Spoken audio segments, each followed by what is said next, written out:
Un saludo cordial y afectuoso para toda la audiencia y para el Ministerio Verdad Adventista. Agradecemos a Dios por el estudio de la lección número 8, basada en el Evangelio según Marcos, programada para el sábado 24 de agosto, instruyendo a los discípulos, segunda parte. Porque el Hijo del Hombre tampoco vino para ser servido, sino para servir y dar su vida en rescate por muchos. Marcos 10:45. En el estudio de la primera parte de las instrucciones, Jesús dio prioridad al cumplimiento de su misión terrenal y al verdadero papel del reino de Dios en este mundo. Ahora, Marcos capítulo 10 continúa explicando cómo podemos entrar en el reino de Dios, llamando a personas que tienen cierto interés por la vida religiosa, a escépticos, a ricos, a pobres, a niños, jóvenes y adultos, casados y solteros, etc. Resalta el poder de los principios del reino de Dios para transformar vidas y caracteres en quienes reciben sus enseñanzas del Evangelio y le aceptan a Jesús como su Salvador. Y esta vivencia se mantiene inalterable en el tiempo y sigue desafiando a todos los que quieren entrar en el reino de Dios. Jesús continúa preparando a los discípulos para que enfrenten el impacto de su pasión y muerte en la cruz. Completa la instrucción explicando cómo llevar a la práctica principios del reino de Dios en su vida cotidiana, en relaciones interpersonales, dentro y fuera del matrimonio, en el ámbito familiar, en la confraternidad eclesiástica, y les explica las trampas que impedirán entrar a muchos en el reino de Dios, cuando se da un lugar equivocado al dinero y las posesiones, a la familia, a las aspiraciones terrenales y a la vida misma. Complementando de esta manera las instrucciones sobre el costo del discipulado, que implicaría beber así como Él bebió la copa de sufrimiento, pero la recompensa correspondiente al que lo hubiera dejado todo por servirle con fidelidad sería la vida eterna. La narración inicia con la discusión que los fariseos entablan con Jesús sobre el divorcio y como los niños son importantes para Jesús, no solo apartando tiempo en su agenda para recibirlos, imponer sus manos y bendecirlos, sino porque los utiliza también como un modelo de carácter, resaltando su sencillez, humildad y sinceridad que deberían de tener sus súbditos en su reino. El chasco del joven rico en su pretendido interés por la vida eterna, al descubrir que las buenas intenciones no son suficientes cuando hay algo que rivaliza el primer lugar en el corazón que Dios mismo. En su caso, su apego idólatra a las riquezas y posesiones le impidieron seguirle y retener la vida eterna que tanto anhelaba obtener. Luego el relato finaliza con la curación del ciego Bartimeo. En conjunto, las enseñanzas desafían la fe de los discípulos y paralelamente confieren la preparación necesaria para enfrentar las ofertas y adversidades en este mundo, que se volverán más fuertes en la medida que nos aproximemos al cierre del tiempo de la gracia. Hoy estudiaremos 4 temas sobre el impacto del reino de Dios en el corazón humano creyente. Número 1, el plan de Dios para el matrimonio. Número 2, el plan de Dios para nuestros hijos. Número 3, el plan de Dios para la inversión. Número 4, el plan de Dios para el liderazgo. Finalizando con las aplicaciones pertinentes, comenzamos con el plan de Dios para el matrimonio. Marcos ilustra que Jesús presenta al matrimonio como institución paralela a la del sábado desde el principio de la creación. Pero como sucede en la actualidad, algunos defienden la institución del matrimonio, pero desprecian la del sábado. Y en el caso de los judíos de la época de Jesús, promovían la estricta observancia del sábado, pero practicaban el divorcio en perjuicio de la institución del matrimonio. Los fariseos, como era costumbre, buscaban a Jesús para debatir con él, y ahora es en relación a si es lícito que un hombre se divorcie de su esposa. En la época ellos argumentaban que Moisés les había permitido el repudio de sus mujeres por cualquier causa, pero Jesús hace hincapié que en el principio no fue así, que lo que Dios unió no lo separa el hombre. Las escuelas del judaísmo, la de Shammai y de Hillel, aunque diferían en algunas enseñanzas, juntas aprobaban el divorcio. Sin embargo, la escuela farisaica de Shammai era la presumible más restrictiva, ya que permitía el divorcio por infecundidad, abandono afectivo, infidelidad. La escuela de Hillel era más liberal y por lo tanto más indulgente y permitía el divorcio por cualquier causa, aunque su proceso era más engorroso y complejo, con la idea de diferir y de refrenar las cosas. Los fariseos sabían bien esto. La intención de ellos era poner en problemas a Jesús con Herodes Antipas, quien gobernaba la región donde él se encontraba en ese momento. Este rey, cuando fue reprendido por el Bautista debido a su matrimonio adúltero con Herodías, la esposa de su hermano Felipe, el rey ordenó que fuera decapitado. Mateo 14, del 1 al 12. Si Jesús decía a los dirigentes judíos que el divorcio no era válido, podrían denunciarlo con Herodes y tener similares consecuencias. Jesús se abre paso de una manera que resultó en un rechazo al divorcio y una afirmación del matrimonio, sin dar lugar a los fariseos de denunciarlo ante el rey. Responde la pregunta de ellos con otra pregunta: ¿qué os mandó Moisés? Marcos 10:3. Él conocía bien lo que Moisés enseñó al respecto, y ellos responden citando Deuteronomio 24 del 1 al 4 a su conveniencia. Ahí se describe un caso particular de segundas nupcias después de un divorcio, pero Moisés hizo la salvedad de que se podía si a criterio del esposo su mujer cometió algo indecente, pero lo indecente no implicaba el adulterio porque esto era penalizado con la muerte de los infractores. Deuteronomio 22:22. Se refería a una falta vergonzosa a criterio del esposo. Y como establece la ley de Moisés, le entregaría carta de divorcio y delante de 2 o 3 testigos, entregándole también lo necesario para que se volviera a la casa de sus padres, como lo describe Génesis 21:14, Deuteronomio 15:13.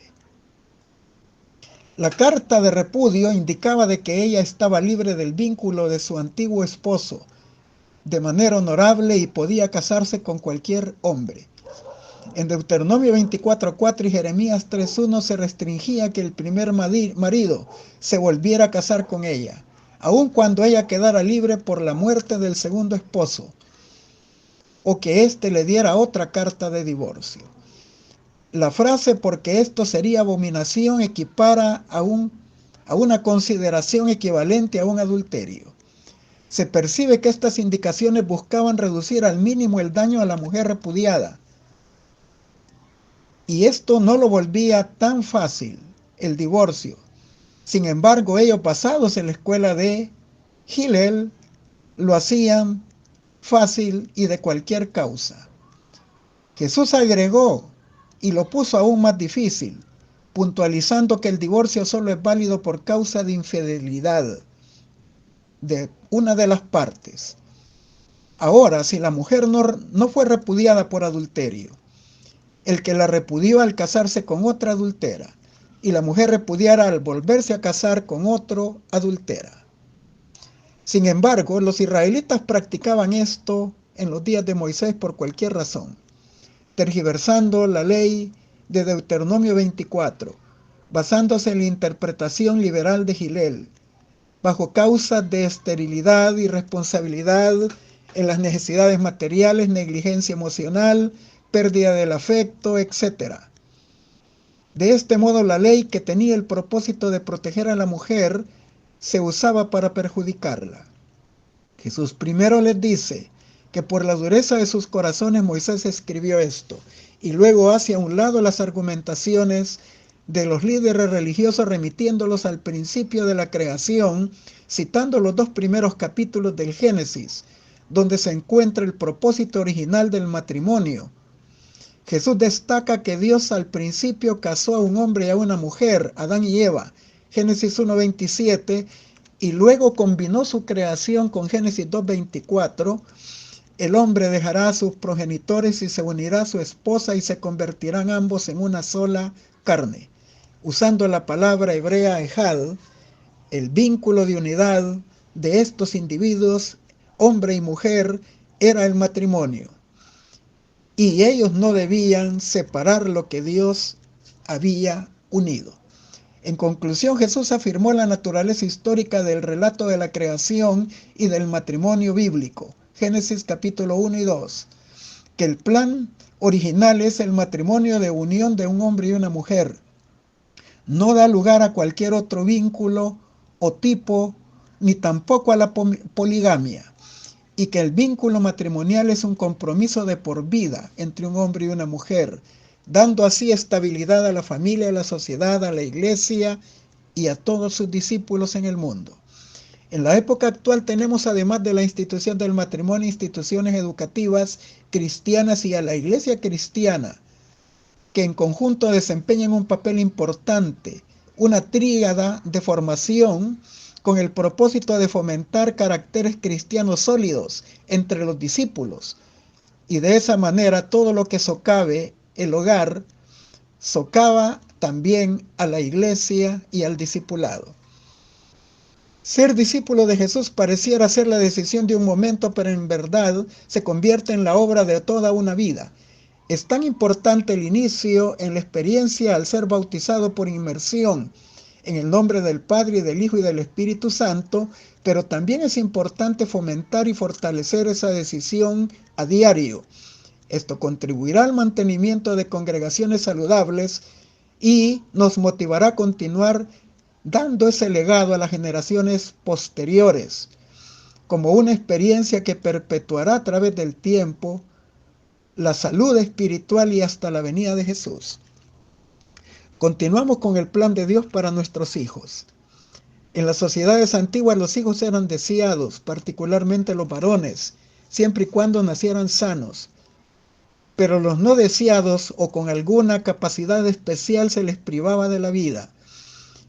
Algunos de los niños deseados sí tenían un estatus social bajo, estaban al nivel de los esclavos. Sin embargo, el judaísmo y el cristianismo temprano rechazaban tales prácticas. El nacimiento y la niñez eran difíciles, sin cuidado médico como lo tienen ahora las mujeres. Los riesgos para la niñez también eran fuertes en el pasado. En los evangelios tenemos numerosos ejemplos de Jesús interactuando con los niños. Esta es la segunda ocasión en que Marcos registra una lección de Jesús basada en la humildad y sencillez de los niños. Pareciera que sus discípulos no habían comprendido la primera, acerca de recibir el reino de Dios como niños. Marcos 9:33 al 37. En esta segunda vez, los discípulos reprendían a los padres que traían a sus hijos para bendecir, para que Jesús los bendijera. Marcos 10:16. Pensaban que tenían cosas más importantes que atender. Jesús, indignado, lo reprende, poniendo nuevamente al niño como ejemplo, diciéndoles: les aseguro que el que no recibe el reino de Dios como un niño, no entrará en él. Marcos 10:15. No deben interponerse en el camino de los niños para el reino de Dios. Les pertenece a ellos. Marcos 10 del 13 al 16, Mateo 19 del 13 al 15, Lucas 18 del 15 al 17. Los padres saben que cuando entregan regalos a sus hijos, ellos sin preguntar extienden la mano y lo reciben con alegría. Esa disposición deseaba ver Jesús en sus discípulos. Jesús dice a sus discípulos y al resto de los oyentes que para entrar en el reino tienen que creer en Él, acogerlo, hacerlo suyo, con mucho entusiasmo, como el de un niño pequeño al apoderarse de un regalo. Podemos entrar en el reino si aceptamos la buena nueva acerca del reino con la confianza y fe implícita de un niño. Cuando creemos esa buena nueva, hacemos nuestro el reino.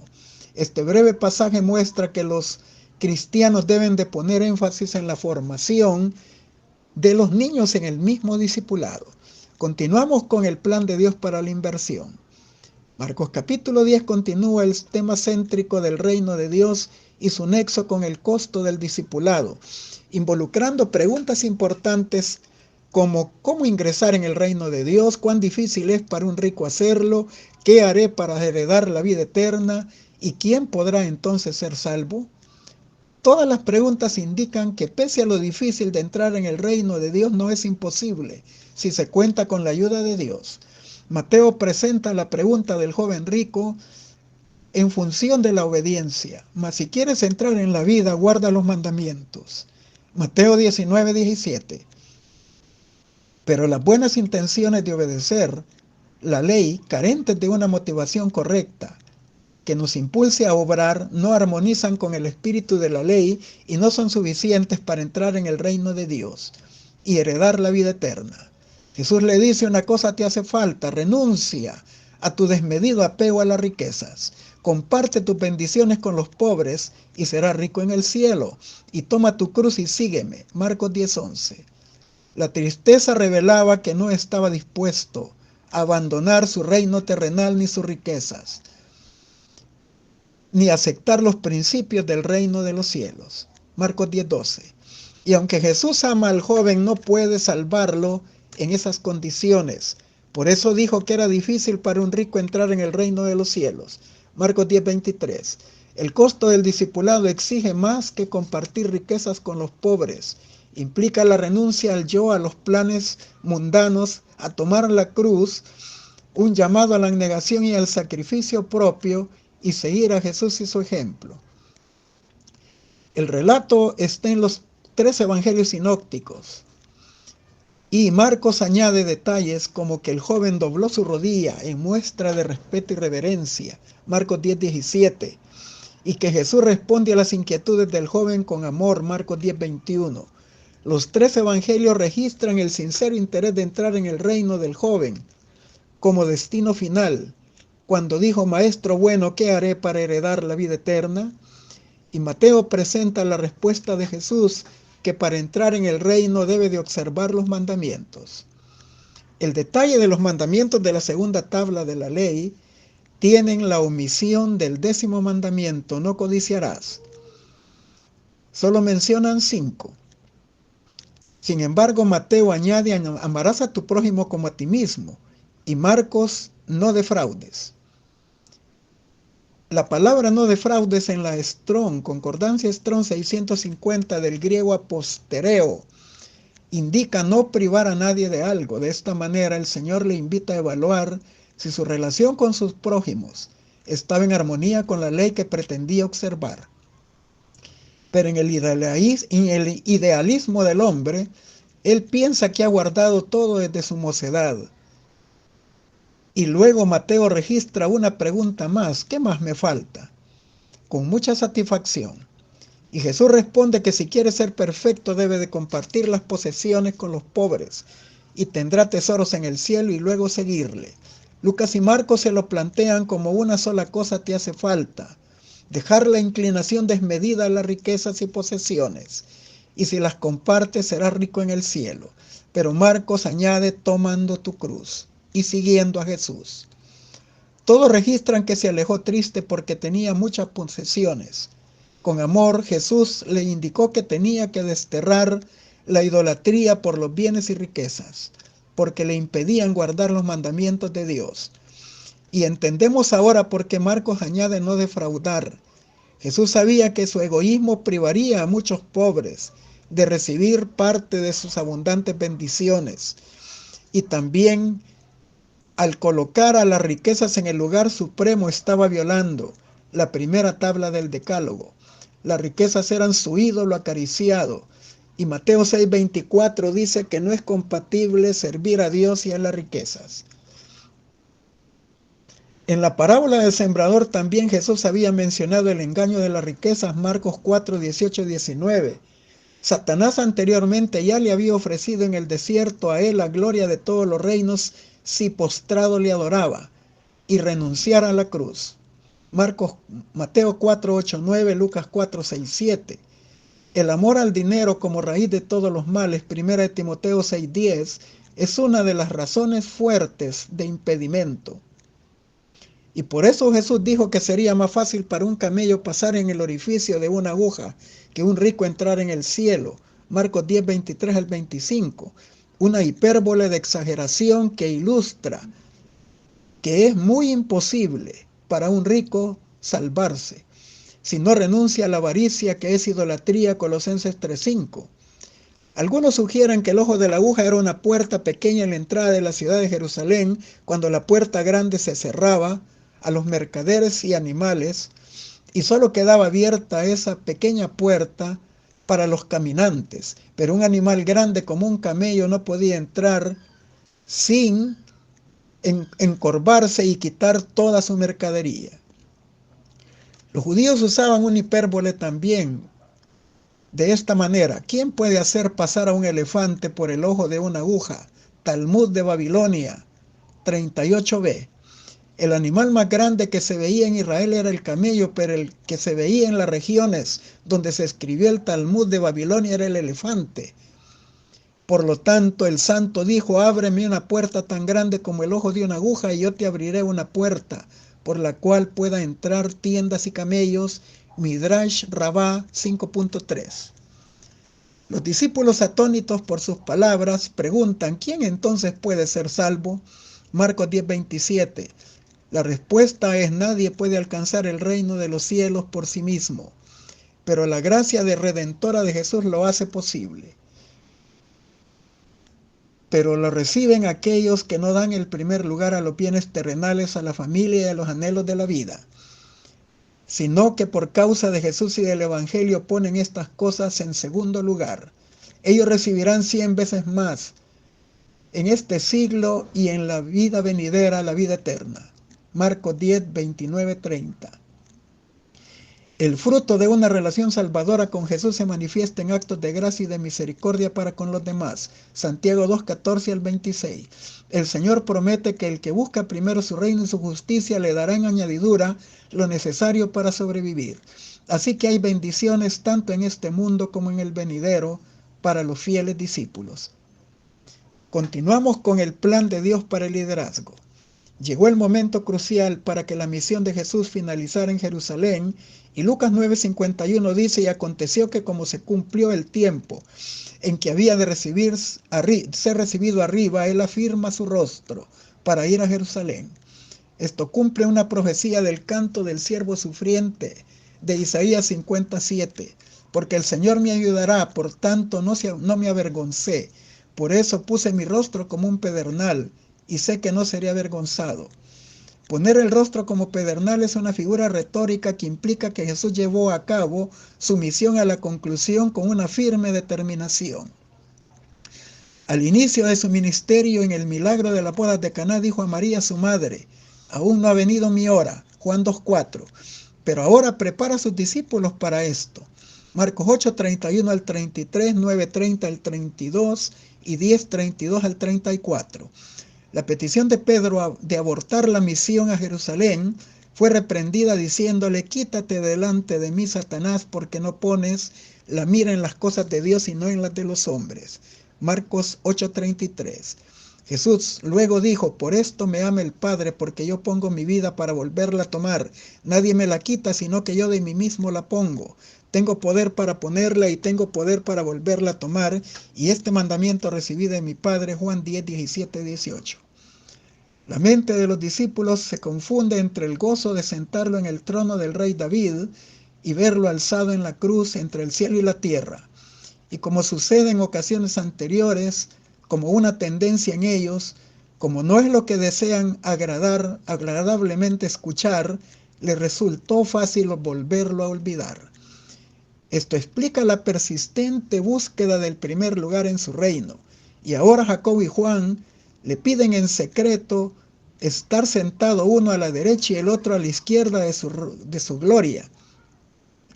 En fin, ellos eran ya parte del grupo íntimo de Jesús y vieron la transfiguración, pero en esta ocasión excluyen a Pedro. 1 Corintios 2:14 dice que el hombre natural no discierne las cosas del espíritu porque le son locura, ya que deben entenderse espiritualmente.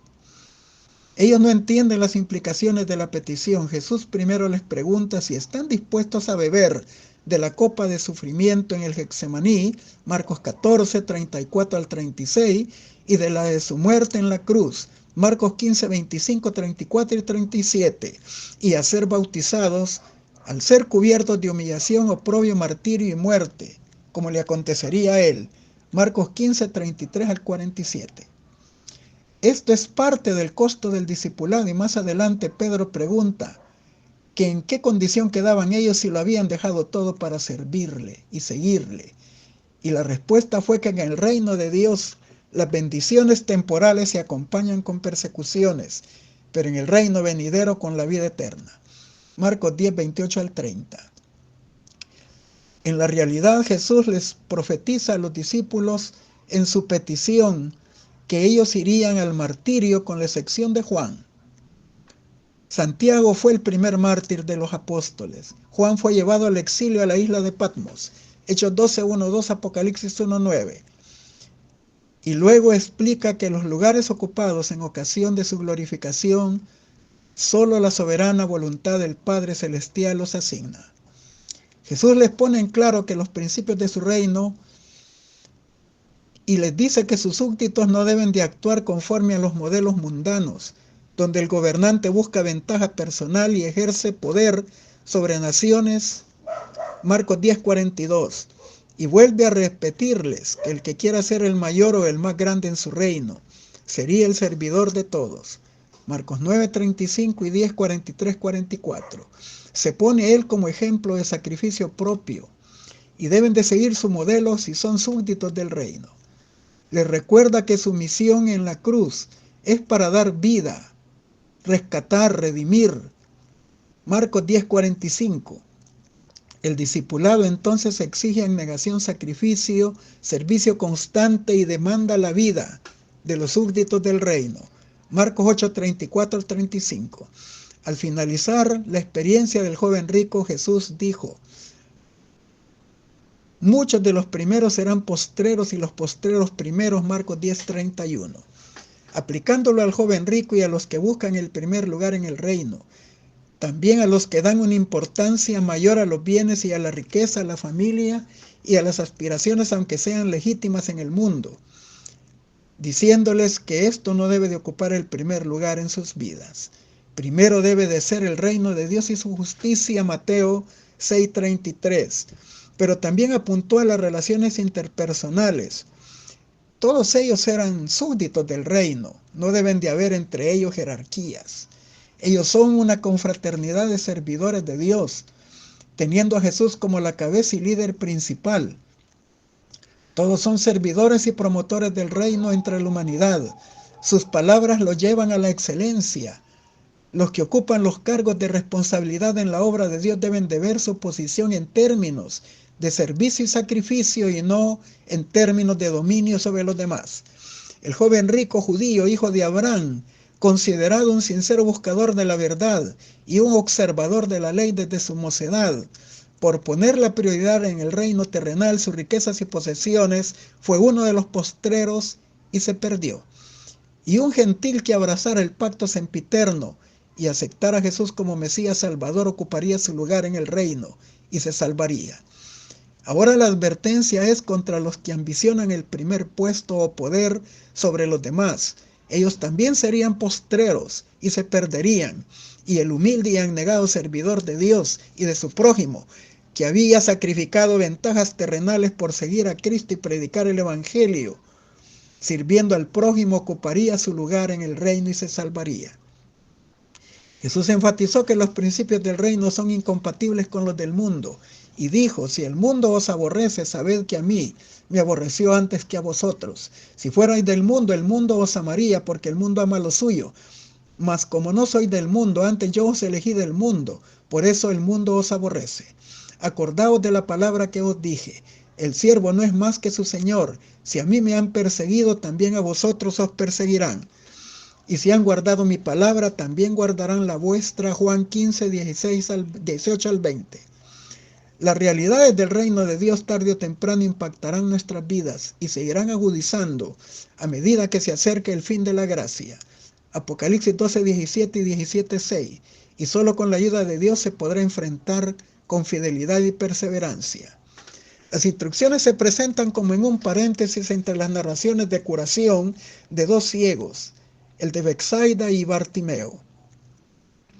Son parábolas vivientes que ilustraban el discernimiento espiritual obtenido de forma gradual y progresiva, tomando un tiempo considerable en algunos casos para conocer los propósitos divinos y luego teniendo ya una visión de nuevos ojos para poder entender los propósitos divinos y a seguir la voluntad de Dios como la plantea en su palabra.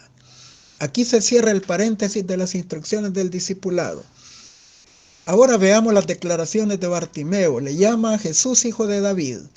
Indica que conoce quién es él. Con los ojos de la fe lo ve como el descendiente de David, que trae consigo el cumplimiento de todas las promesas mesiánicas que había de redimir a Israel. Jesús lo manda a llamar y le hace la misma pregunta que hizo a Santiago y a Juan. ¿Qué quieres que te haga? Marcos llama la atención con esto al costo del discipulado, planteando la pregunta común. Bartimeo pide, maestro, que recobre la vista. Marcos 10:51. Su petición armonizaba con los principios y misión de su reino mesiánico. Él vino a libertar a los cautivos. Isaías 61 del 1 al 3. Pero la petición de Jacobo y Juan estaban en función de ambiciones de reinos temporales. Bartimeo recibe la sanidad y la salvación, un beneficio presente, y la esperanza de vida eterna en el reino venidero. La petición de Santiago y Juan no se cumple en esta época, pero se cumplirá en el siglo venidero, en el nuevo cielo y en la nueva tierra, pero no como pidieron ellos, porque estar a la izquierda o a la derecha del trono de la gloria de Jesús es decisión soberana del Padre, y a quienes Él decide darlo. Marcos resalta otro contraste entre Bartimeo y el joven rico. Bartimeo se vuelve de inmediato en un seguidor de Jesús. Marcos 10:52. El joven rico se presenta como un sincero buscador de la vida eterna y luego se retira de él cuando sabe del precio del discipulado. Si no le pedimos a Dios que nos unja nuestros ojos con el colirio espiritual, Apocalipsis 3:18, o que nos alumbre los ojos con el entendimiento, Efesios 1:18, no veremos los asuntos del reino como Jesús los mira. En su reino hay bendiciones terrenales, pero también son acompañadas de persecuciones. Y aún falta el desenlace final de este conflicto entre el bien y el mal, pero el que persevere hasta el fin, este será en realidad salvo. Mateo 24:13. Finalizamos con las aplicaciones pertinentes. Jesús vino a nuestro mundo para rectificar errores y restaurar la imagen moral de Dios en el hombre. Los maestros de Israel estaban anulando la sagrada institución del matrimonio. El hombre estaba endurecido de tal manera, por la excusa más trivial, separaba a su esposa y aún la separaba no solo de él, sino de sus hijos, y la despedía. Esto era considerado un grave oprobio y a menudo le imponía repudio y sufrimientos agudísimos. Cristo vino para corregir los males y anunció así que el mundo, cuando el matrimonio se mantiene puro y sin contaminación, porque es una institución sagrada. Hogar Cristiano, página 310. A los que como el joven príncipe ocupan puestos de confianza y tienen grandes posesiones, puede parecer sacrificado renunciar a todo a fin de seguir a Cristo, pero esta es la regla de conducta para los que quieren llegar a ser discípulos. No pueden aceptarse algo menos que la obediencia. La entrega del yo es la sustancia de las enseñanzas de Cristo. No hay otra manera de salvar al hombre que separarlo de aquellas cosas que si las conserva desmoralizarían todo su ser. Deseado de toda la gente es 481. Los cristianos están seguros tan solo si adquieren dinero en la forma que Dios indica y lo usan en la manera en que Él lo pide para ser bendecidos. Consejo sobre mayordomía cristiana 147. Son muy pocos los que comprenden el poder del amor por el dinero hasta que se les pone a prueba. Sus obras testifican que aman más el dinero que a su prójimo y a Dios. Cuantos mayores son los tesoros hechos en la tierra, más difícil resulta comprender que estos no les pertenecen, sino que han sido únicamente prestados para que se utilicen para la gloria de Dios. Consejo sobre mayordomía cristiana 156. Vi que si en la providencia de Dios se han adquirido riquezas, no es pecado poseerlas. Y si no se presenta oportunidad de utilizar los recursos para adelantar la causa de Dios, tampoco es pecado seguir poseyéndolas.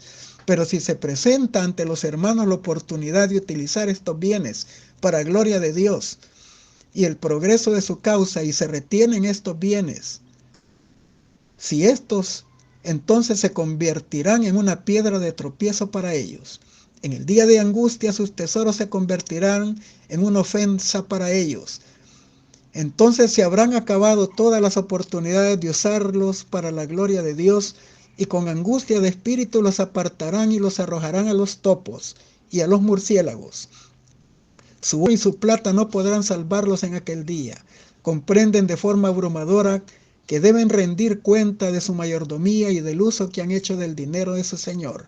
Testimonios para la Iglesia, tomo 1, 157. ¿Por qué las riquezas son llamadas riquezas de injusticia? Porque por medio de ellas los hombres sujetos a tentación se vuelven injustos y las usan como les place para gratificar deseos y realizar lo que su imaginación exige. Los que poseen dinero están en peligro de dar a los bienes de Dios un uso equivocado y de esa manera ser inducidos a olvidar a Dios. Alza tus ojos, página 27. El amor al dinero es la raíz de todos los males. En esta generación el deseo de conseguir ganancias es una pasión absorbente.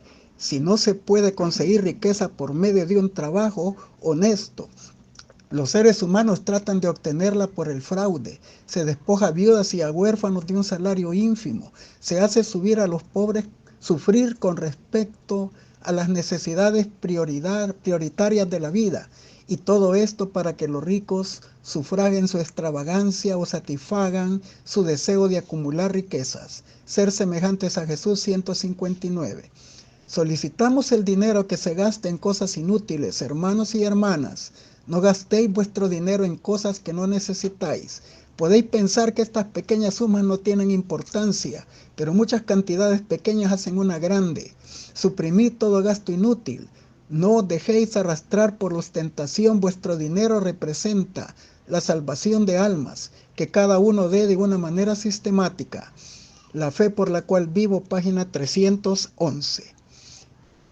Entrarán en el gozo del Señor mientras ven en el reino a aquellos que han sido redimidos por su medio, y se les dé el privilegio de participar en su obra allí, porque han sido preparados para ellas gracias a la participación de su obra aquí.